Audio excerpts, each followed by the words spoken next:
Don't try to sneak into your room like that. I know what you've got behind your back. Records. More new records. Recording, okay, for Creed Taylor, okay?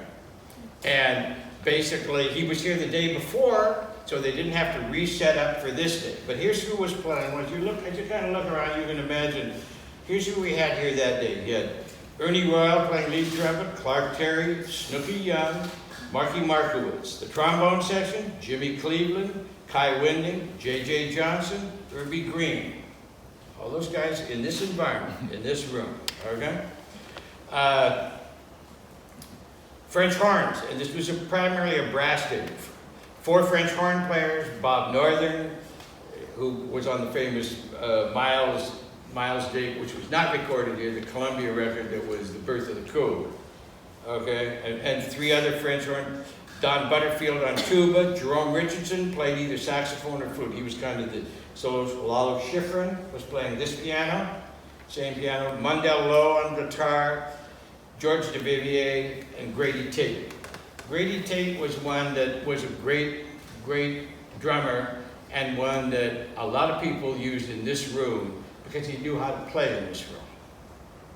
He didn't play loud, he played in a way that made everything come out. And again, this is all pre this world of being able to mix. All these, when they did that record in '64, they come in here, and what you got is what you got. Okay? And Grady knew how to play, which was a great asset for Rudy to be able to have a drummer that played a balanced kit and somebody that he could knew wasn't going to get in the way. Because now you got all that brass, you got Jerome Richardson playing flute. Okay, so you got I think I have this record, but I haven't heard it in a long time. I just looked it up today. Okay? So that's in 1964. I'm just going to give you a couple. In 1965, the year later, in the afternoon, pretty sure it's in the afternoon, I could be wrong, but the reason I say afternoon is he's here with Freddie Hubbard on trumpet. The piano player, Herbie Hancock, is playing that piano. Again, this is June 10th, 1965. And it's for a Bobby Hutcherson date called Components, okay? So it's Freddie Hubbard, James Spaulding on flute and alto, Bobby Hutcherson, Herbie, Ron Carter on bass, and Joe Chambers on drums, okay? Now that's enough, you'd think, for one day, but not for Rudy. Rudy's pounded on by a record company that afternoon. I'm pretty sure that would have been in the afternoon. And in the evening, who comes? On the piano is McCoy Tyner with who? With John Coltrane, and they do the Kulu Say Mama album for Impulse, okay? With the regular quartet. Coltrane, Jimmy Garrison, Elvin, and McCoy, okay? So that was quite a day for Rudy. And a lot of times, you wonder why certain records weren't done here at Rudy's. Well, maybe he already had 2 sessions that day, or he had at least 1 session, and that was it, John Coltrane was somebody very close with Rudy. Rudy had recorded him in Hackensack in his parents' living room for Prestige, and then after he got done with that period, Coltrane, if you know his discography, went with Atlantic, and Atlantic had their own studios, so Rudy didn't record. Rudy didn't record with Columbia artists, Atlantic, a few labels like that, and so he didn't record. But when Coltrane left Atlantic and went to Impulse, bam, he's right back here. First with Creed Taylor for the African Brass record, which was another one with, I'm a trumpet player, with 2 of my heroes, Booker Little and Freddie Hubbard were on that session in here. And then all of the legendary chord. Then Creed Taylor went on to the Verve label, and Bob Thiel took over, and Coltrane did all of the other great records here. When and I'll get off this stage here in a minute, because you didn't come to hear me talk, but as you can see, I'm passionate about this place, and the history in this place is really unbelievable. And when they had the famous lost Coltrane tapes that you probably have all heard about, and they had a party for that. You were here. I wasn't invited. You weren't invited. Okay. Yeah, you mentioned it yesterday. But they had a lot of press from all over the world here. Was anybody here for that particular event? Here? Okay. So a lot of press here for that particular thing. And those master tapes were lost. They don't know whether Bob Thiel had them. They never showed up.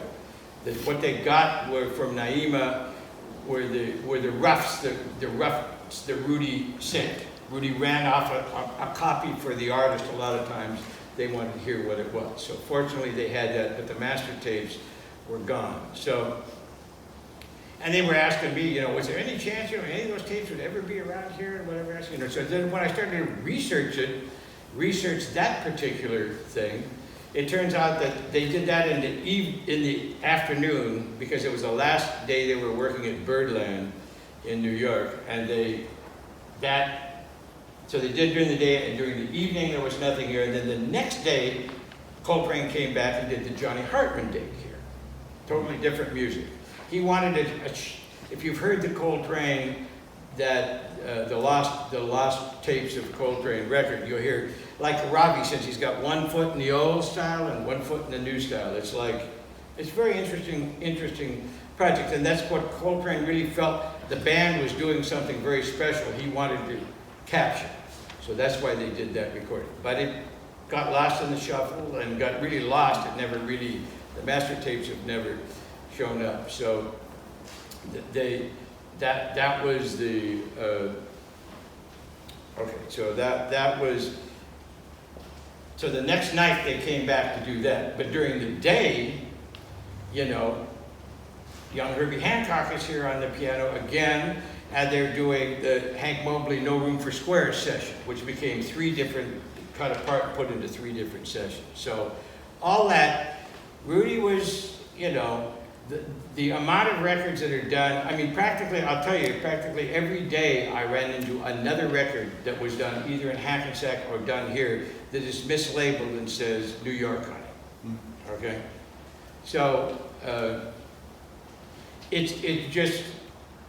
it's amazing how much, again, I think if there was such a category in the Guinness Book of Records of who could record the most music in a lifetime, I mean, as a one-man operation, it's a dead ringer. It's got to be Rudy Van Gelder because it's really what it was. Okay, so, and then Maureen's era, my wife became Rudy's assistant engineer, the only assistant that Rudy ever had in 1986. And in 1988, Theodore Harmer was here for a John Marshall, very good trumpet player from America that's been living and working with the radio, television orchestras in Europe. And Ralph LaLama, John Weber on bass. And in 2004, on June 10th, Harold Mayburn's on the piano with Eric Alexander. They're doing another recording. So it just goes like this. There's not a day in the year that goes by that Rudy didn't do something at one particular. Oh yes, and back in Hackensack, do you know the name Cliff Smalls? Anybody know that name? Cliff Smalls played trombone, but he also was a very good pianist. And he was the pianist on you'll know the other names this was in Hackensack in Rudy's studio on June 10th, 1955. Charlie Rouse on tenor, Benny Green on trombone, Paul Chambers, O.C. Johnson, and Candido on congas.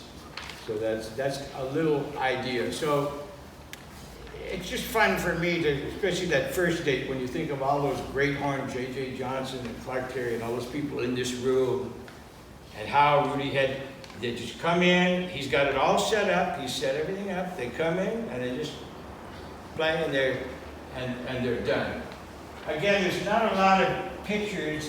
I'm just going to show you a couple of things because you're now in this room. So if you look at this picture of Dizzy on a Verve record, this is J.J. Johnson recordings of a Dizzy project. That's Dizzy standing right about here with his horn in front of that booth. So that's what that. I always wondered what that was. You know, I had this record and that's Dizzy in front of the booth. Here's that same arch, this middle arch right here. Johnny Hodges and Billy Strayhorn, another Verve recording. So some of you may have these recordings. Now you know what it was. And again, the staircase back there behind everybody was immortalized with this particular record cover. That's Coltrane and Archie Shepp sitting on that staircase over there. And for those of you, I always thought this record, John Coltrane Love Supreme, looking at this architecture here, I first thought it was that right there, but that's actually right outside the door of Rudy's, the staircase as you walk in right to your right. You know, Coltrane's just getting ready to walk into the room, and that's where the famous Love. So that gives you a little idea. I know you're here for a totally different reason. I was really honored, Maureen and I were honored to invite Billy to. We've only talked on the phone once, but Elan, you know, told me about him. I wasn't familiar with him before, as a lot of people aren't, but you're going to get familiar with him thanks to Elan and you know, so it was a real honor to have him here, and he was just telling Maureen and I about when he first heard Bud Powell play, not on that piano, but Bud Powell did record it. Bud Powell never recorded in this studio. Bud Powell recorded in Hackensack, but on that piano. And again, before you leave, there's two things that came from Hackensack that are very important. This piano and that lathe back there. That's the Scully lathe that Rudy got in 1954 that all the masters are cut. Because Rudy was not only a great engineer, he cut all the masters. He didn't want anyone else. If anything was going to go wrong, it would be on him. He made sure that he cut all of the lacquer masters to send to the play. Okay? So that's a little bit about Van Gelder. Thank you very much.